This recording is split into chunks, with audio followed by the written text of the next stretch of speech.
got blood on my hands and I've got grit in my teeth. Our soul and soul's just asleep. This season came together in two very separate ways. One, 1997 was when this theatre was created by some very passionate makers that wanted to create a sort of underground world of theatre. It also came together because it's the third year of Red Line Productions officially existing. So it was a combination of going, I want to honour the history by bringing some things in or some people involved that are part of that history. But in addition, we obviously need to look forward, to look back. So the way the season came together was quite simply, we have some tent poles that we set up. So there are some plays in the season and 3 plays in the season that were there from sort of nearly day dot. Those 3 plays were in place. We went, okay, now what's the other part? What are the pegs? What's the canvas? What makes this a complete event? But all in this frame of unspoken secrets or ideas or things that you can't say, or things that if you did say there would be a catastrophic effect, or if that catastrophic effect takes place, what's the result? What do we get to see bleed on stage? So from those 3 plays, we came up with this theme of Unspoken. And then what happened as we unveil this season is that these submissions came through and these opportunities for collaboration came through. And all of those opportunities in the shows that we're unveiling for Unspoken were ones that spoke exactly to what it was that we wanted to talk about. What are the things that you can't say? And what secrets do we hold on to that we cannot unveil for reasons of our own fear and our own insecurities? That's where Unspoken came from. So that's what we've titled 2017. And of course that marries something that I'm very proud to unveil as the 20th anniversary season of the Old Fitz Theatre. I've got hate on my mind, but I'm a lovable guy. It's just a matter of time till I lose. It's Morisset Psychiatric Hospital, New South Wales, 1977.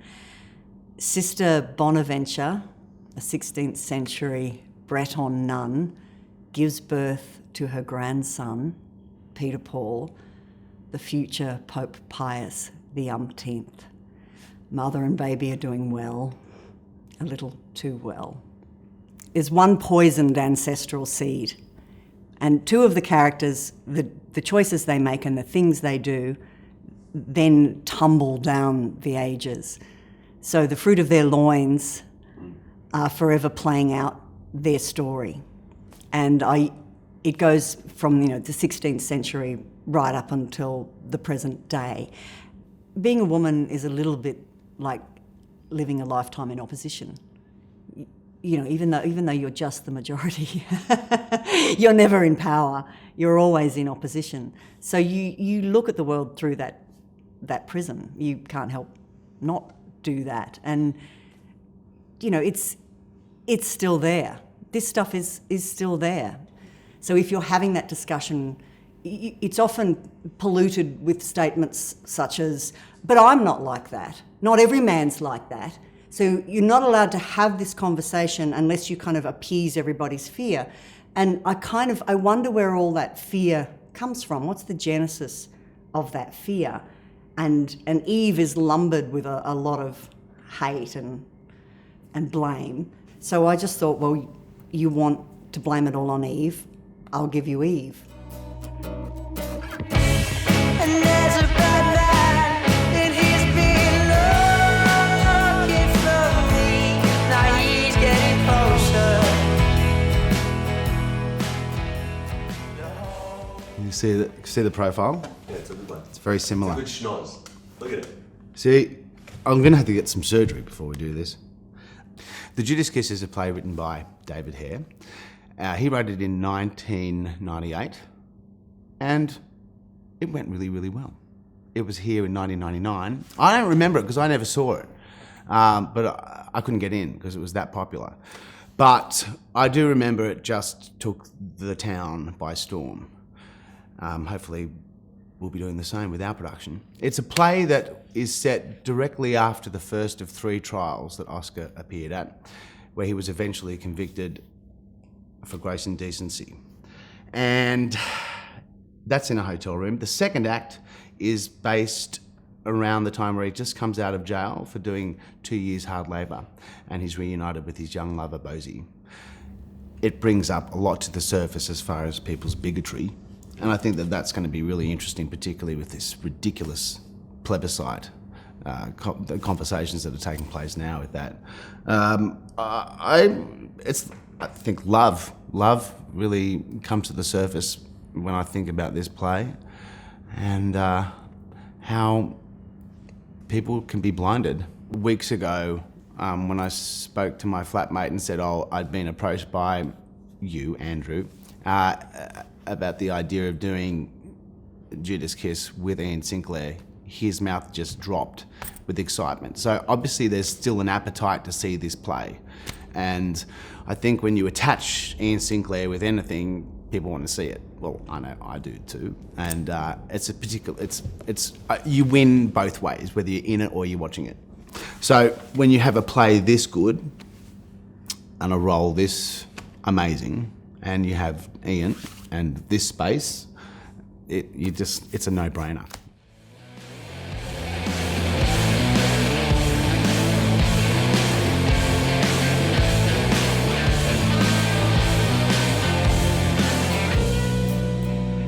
I think it was because when I first read it, I thought it was funny and I thought it was witty and I thought it was sad, but I didn't really get it. And then I read it again and then I was like, oh my God, this is so much deeper than I thought. And you'd say it to one person that you wanted to work with and they'd spark off it. And then you'd bring it to another person and then they'd have the exact same reaction. They were like, oh my God, I love this play. And then with Janine, it was just like, bam, well, we've got to do it. I think that, every second of every day we are getting on. And, I think that even in our response to how anybody will ask you, how are you? I'm good. Very few of us really allow nuance into our lives when we're dealing with even our closest friends. Very rarely do we allow ourselves to reveal. And the thing about Crimes of the Heart is that it is entirely about nuance. It's about a theatrical space in which people are allowed to rip the mask away. And they don't want to do it. And they certainly don't want to do it in company. Yeah. But they're forced to do it, and they're forced to do it in company. Yes. In fact, I think that that's something about the play that is also special and also timeless, is when you see people in that much detail. When there's food cooking, when you're cutting lemons, when there's sense and smell, suddenly it evokes a world for you that you know. So everybody knows what it feels like to get lemon juice in a cut, or, what it feels like when you hear ice clinking in a glass. And this play is about details. It's about I would also details. say Lemonade, Beyonce, The South. Like, true. Opportunity, soundtrack. No, jokes, no rights for that. Don't have the money.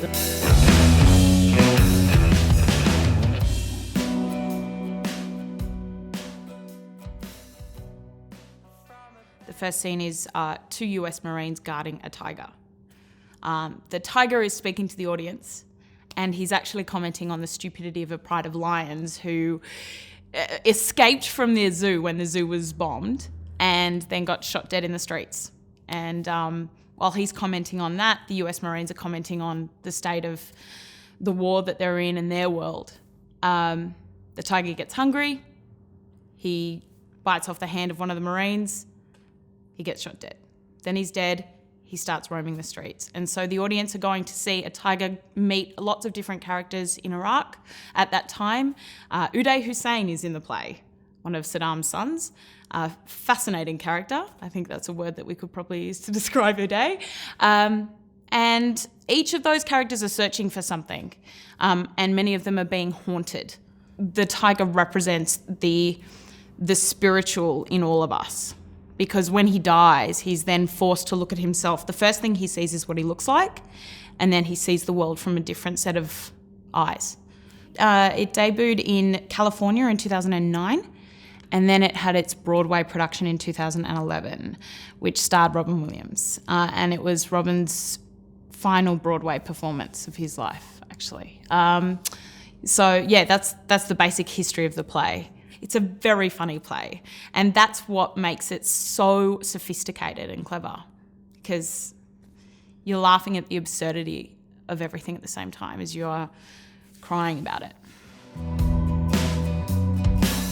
And with an old battered smile, it tells a hell of a tale.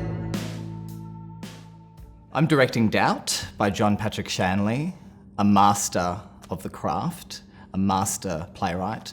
We get introduced to a very complex world, and a world that's shifting. There is a lot of change. There is history is shifting before our very eyes, and people are trying to make sense of their place in that world.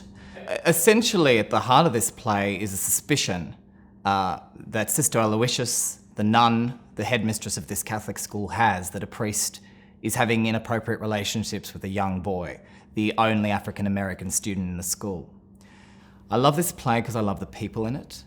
I love characters that have deep contradictions, because I think deep contradictions makes for great writing.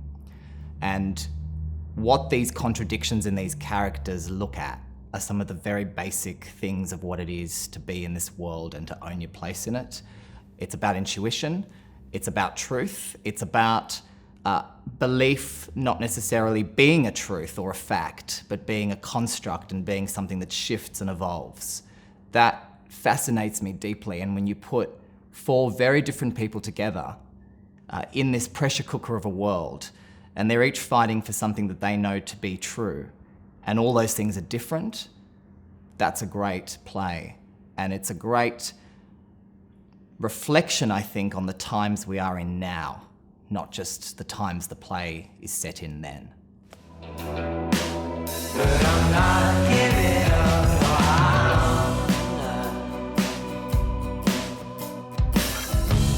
And there's a bad man, and he's been looking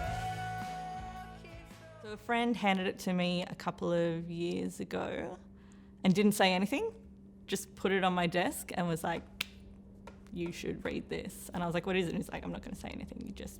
You should read this. And I read it then and there. And I started reading it and I was like, oh yeah, this is funny. This is like dark, it's funny, it's kind of sexy. I really like this. And then at the end of it, I felt like I'd been punched in the guts. It's funny because when I've been talking about the village bike, like when I was talking about the play to people, and they're like, oh, what's it called? It's the village bike. Oh, so it's about a slut. Well, no, but it's about the fact that you think this play is about a slut. And it's about the fact that any time we talk about a woman having sex or a woman with sexual desires, she's this rusty old thing that's been around the traps and is now, now that she's sort of worn out her tyres and she's got a few holes and nails stuck in her, then we can just stick her in the back of the shed and she's good to go. She's done her rounds. So I think the fact that even just when you say the title, it evokes that instant response in people of like, oh yeah, sluts, cool. That's why we need to put it on. And I mean, this play is really dark and funny, but it's really sexy. And when you've got people sitting in your laps, the themes are quite confronting as well. And we want to confront people. We want to sort of slap people around a little bit and get them thinking. So the fact that we can do this right here, right in your face, right in front of you, and you can't get away. Well, you can get away, but we will see you get away and we will judge you accordingly. Like, it's really exciting.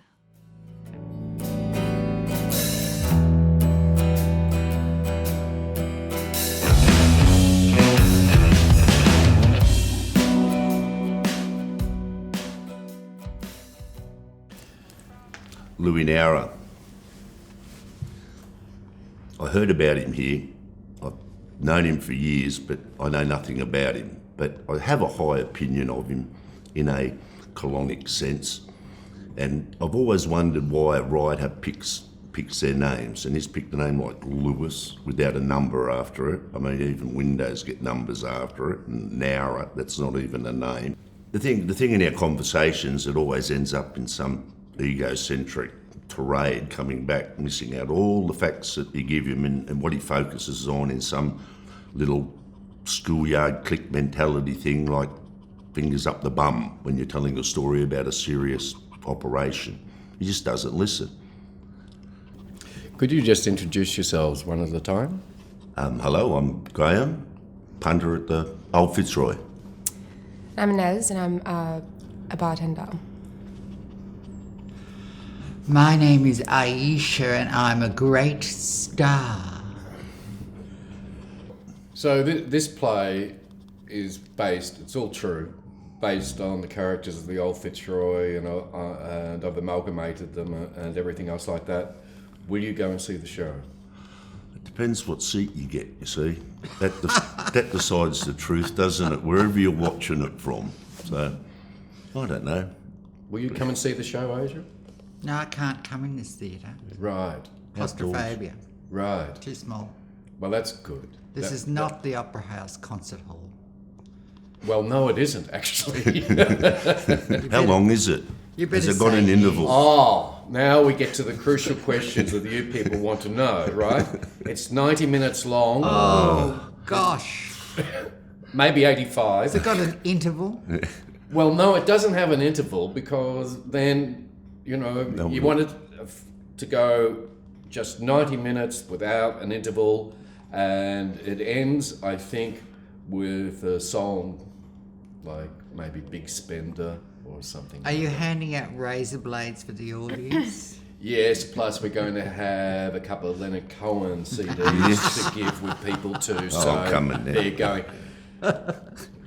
Yeah, so that's part of the world that I'm trying to create, which is a nice, affectionate world.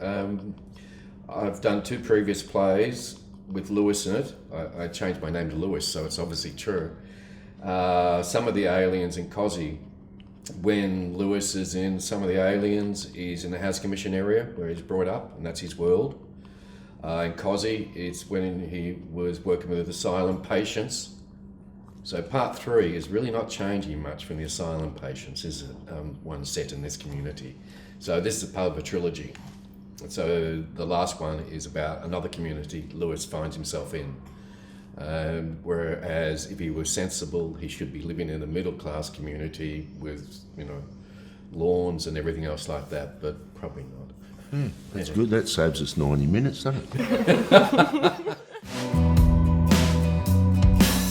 And with an old battered smile, he tells a hell of a tale of how the girls used to call out his name. But I'm not giving up. Well, the idea of Unspoken is really cool. Things that are said, not said, all those sorts of things I really, really love. I think this play fits perfectly in it because of the stigma that comes with mental health. And some people are at the moment trying to really push that into the forefront, especially in the arts. And so I think the season as a whole is doing something that's speaking about something really, really cool. And I think 448 is right up there with the voices of it. This was her last play that she wrote, and it is often spoken about as her suicide note, I think because of that. And also some things surrounding that. When she'd finished it, she sent it to her brother, but one of the last little bit of correspondence she had with her agent, she sent a message that said, "Do with this as what you will, but just remember, writing it killed me." So it's a very deep, heavy play about basically an exploration into the mind of someone who's suffering with severe, severe depression on the brink of suicide. Well, the fact that the play doesn't have any characters, it doesn't really have, it doesn't have any stage directions or setting or anything. It's basically just a 90-minute monologue almost, where every director or producer gets to create what they want with it. So when I first started speaking with our director about what we wanted to do with it, we wanted to basically cast we sort of spoke about men, women, how we wanted to break the roles up, how many roles, how many voices we hear within the piece. And I think we've settled somewhere around 3 or 4 voices. We spoke about having men involved or women involved or whatever, but the fact that it's written by a woman, we decided to keep the female voice in there. And so I think we're going to go with a purely female cast.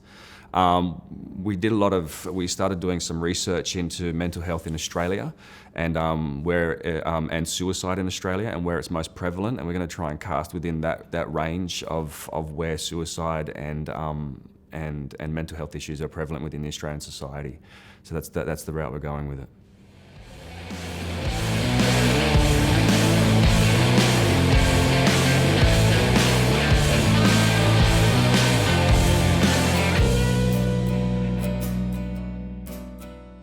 The Night Alive by Conor McPherson, and we're at Punksky's Theatre and we're doing it.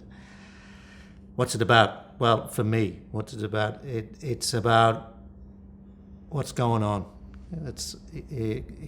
Tommy, his favourite song is Marvin Gaye's What's Going On. It's that question that we keep asking, and they're trying to find out. It's 2 itinerant men, one of them living in his uncle's house. They've got a business together, ducking and diving, trying to, the next get rich quick scheme they're on.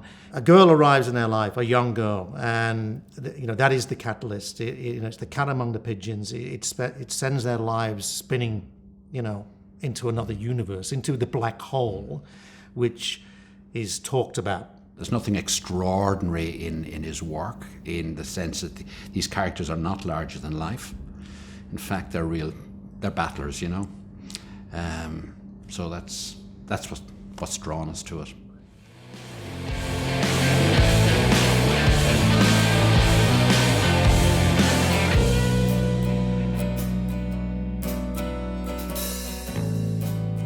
Red Hook, New York.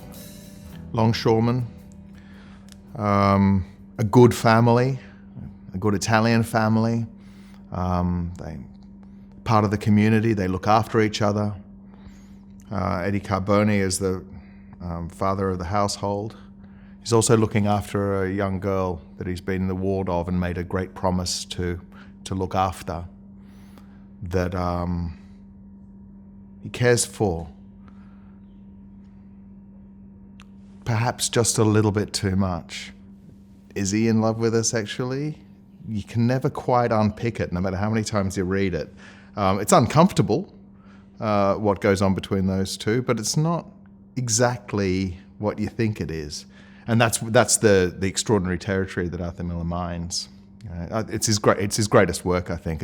It's the one where he's had the courage to kind of really delve into what theatre does so well. And so when you've got a master craftsman who then has the courage to jump into the unknown, then you've got a really extraordinary play on your hands. And this is his Lear, I think, Everything matters in View from a Bridge. Every relationship is elemental and fundamental and required. And the moment that anything is put out of place in that world, the whole world breaks into chaos. So it's Shakespearean on that level, or should I say it's classical on that level. View from a Bridge is a play with elemental features. It has the requirement of a man's duty to his wife, a man's duty to his family, a man's duty to a promise that he made, and then a man's duty to his own gut feeling. And his own gut feeling tells him to do something wrong. And there's a bad man, and he's been looking for me. Now he's getting closer. The holy roller is looking for me. Fuck it. Let's do the New Fitz program.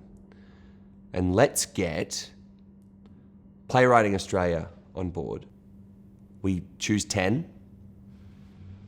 We get those writers to give us their availability for next year. We then send them each one of our main stage plays. So each of the 10 gets sent a main stage play. And then we say to them, we are going to commission each of you to write a brand new play as part of this New Fitz program and use the main stage play as your jumping off point. When we tell people that we've commissioned 10 new Australian plays, they kind of go, are you crazy? Yes, we are, and we've done it, and it's happening. And right now, the plays are being written.